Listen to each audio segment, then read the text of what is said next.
Good day. For a group assignment video, along with Alonzo, Cruz, Padua, Sanvictores, and I, we would be doing a step-by-step model on how to perform a spreadsheet model on network optimization, specifically in a minimum cost flow problem.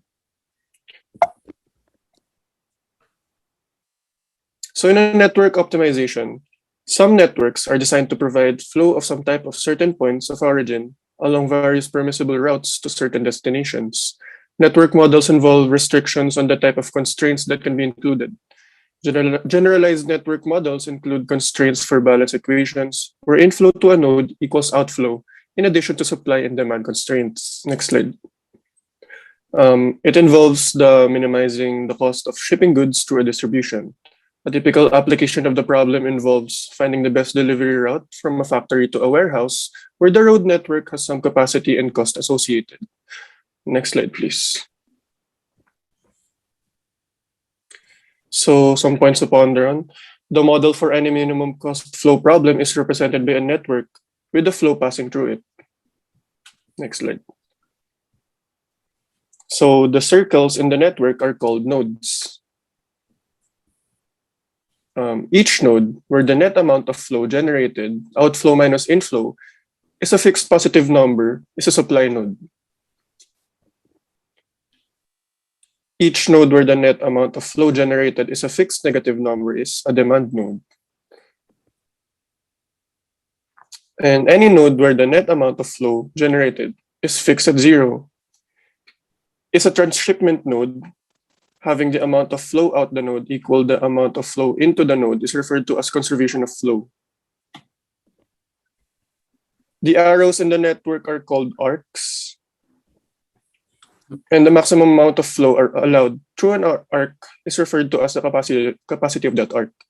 So the minimum cost flow problem is to find the minimal cost of a given amount flow from a set of supply nodes to a set of demand nodes in a directed network, where each arc is assigned to a cost and a capacity constraint. Minimum cost flow problem plays a fundamental role in network optimization. For the assumptions, it is always assumed that every distribution network has at least one supply node and one demand node. The other nodes in the distribution network, which is not a supply and demand node, are the transshipment nodes.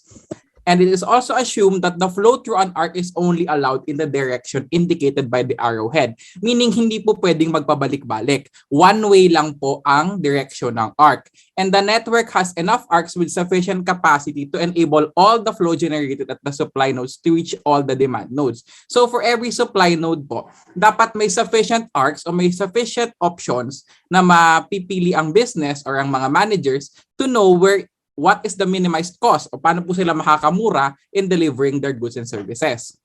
The cost of the flow through each arc is proportional to the amount of that flow where the cost per unit flow is known. The objective is to minimize the total cost of sending the available supply through the network to satisfy the given demand. Again po, ang minimum cost flow problem, ang tinutukoy po niya, saan po makakamura si business in delivering a product from one place to another. Particularly po, minsan from the warehouse to the buyers or dun po sa mga retail na magbebenta sa kanila.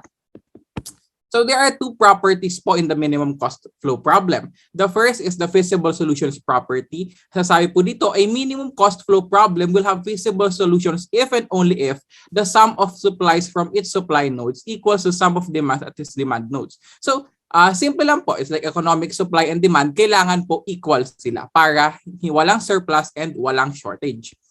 And for the integer solutions property, as long as all the supplies, demands, and arc capacities have integer values, any minimum cost flow problem with feasible solution is guaranteed to have an optimal solution with integer values for all its flow quantities.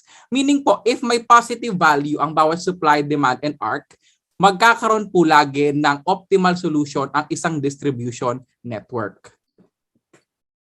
To fully grasp this concept, we will be using the Maconsell problem to see this in a real-life perspective application. The Maconsell company is a fully integrated company that both produces goods and sells them at its retail outlets. After production, the goods are stored in the company's two warehouses until needed by the retail outlets. Trucks are used to transport the goods from the two plants to the warehouses and then from the warehouses to the 3 retail outlets. Using units of full truckloads, the first table below shows each plant's monthly output, its shipping cost per truckload, sent to each warehouse, and the maximum amount that it can ship per month to each warehouse. Next slide, please. For each retail outlet, or is to be symbolized with the initials RO, the second table below shows its monthly demand, its shipping cost per truckload from each warehouse, and the maximum amount that can be shipped per month from each warehouse. Management now wants to determine a distribution plan, aka the number of truckloads shipped per month from each plant to each warehouse and from each warehouse to each retail outlet. That will minimize the total shipping cost. Next slide, please.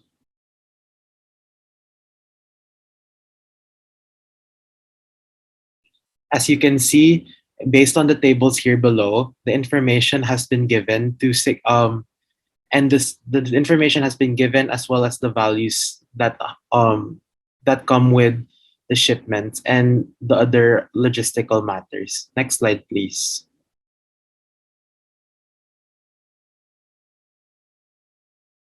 So the objectives to understand and to answer this particular problem is to draw a network that depicts the company's distribution network, identify the supply nodes, transshipment nodes, and demand nodes in this network, formulate a network model for this problem as a minimum cost flow problem by inserting all the necessary data into a network drawn in part A. And lastly, to formulate and solve a spreadsheet model for this particular problem. Thank you.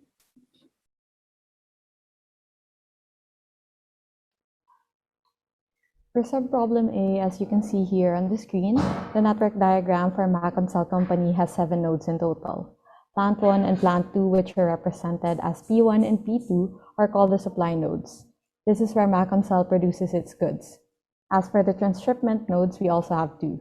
These are Warehouse 1, or rather W1, and Warehouse 2, or rather W2. Lastly, we have the demand nodes, for rather the final destinations of where the goods are supposed to go. These are the 3 retail outlets represented as RO1, RO2, and RO3 respectively. All the nodes are connected by arrows called arcs. Next slide, please. For subproblem B, we merely inserted the necessary shipping costs into the network diagram we created for the previous subproblem. By putting how much it would cost for the goods to be transferred from one node to another, we were able to create a network model.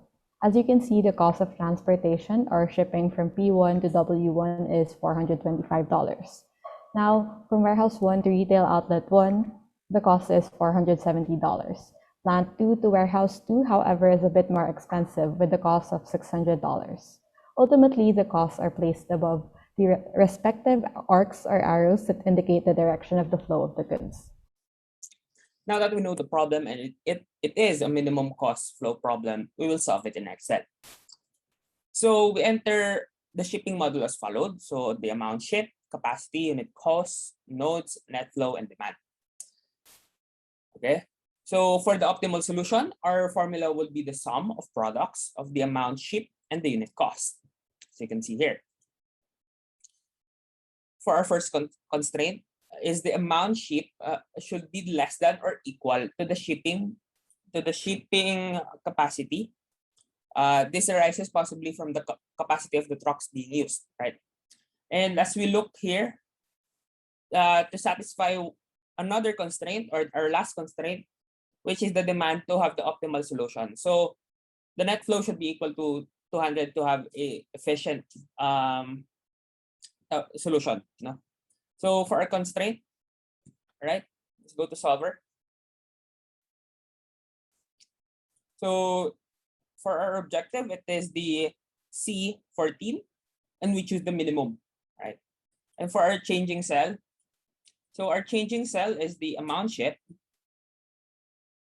Okay. And then our subject to constraint, okay? Our constraints are amount shipped should be less than or equal to the capacity. Okay, add. And for our last constraint, it should be the net flow should equal to the demand. Okay. And now we simply click solve, and the solver found the solution. So as you can see here, our minimum cost is $488,125. Okay. And every constraint is well within the boundary or is well accepted. You can see. So yeah, that's it. Thank you. Thank you, and that's all for our presentation.